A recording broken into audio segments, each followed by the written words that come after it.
So some men are often offered the opportunity to bank their sperm, either because they are about to face a medical procedure where there's a risk of subsequent infertility, and that's usually before a cancer treatment or another medical treatment where the drugs can damage the testicles.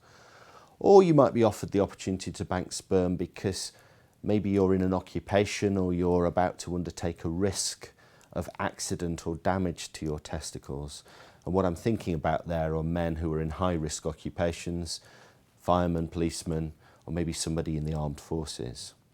Whatever the reason, banking sperm is relatively straightforward. You would need a referral from a medical professional, and you would need to go to the local sperm bank and produce your samples on site so that they can freeze them in liquid nitrogen as quickly as possible.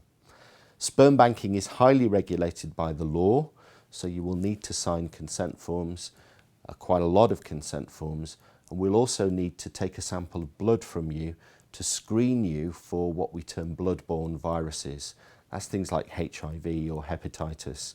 We need to make sure that you don't have those viruses in your blood if your samples are going to go into a tank alongside those from other men who we also know are negative. If you do have one of those viruses, then there are a number of specialised facilities around the country that can bank them, but it may mean you going somewhere else because not every centre is set up for freezing sperm from men with viruses in their blood.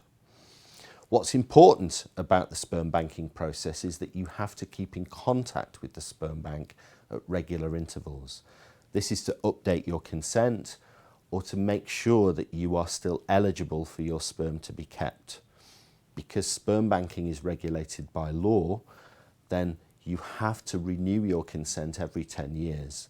And you can only keep your sperm banked for 55 years in total, but it's important that in order to have that option, that you keep in contact with the sperm bank so they can make sure that the consent and the paperwork is in order.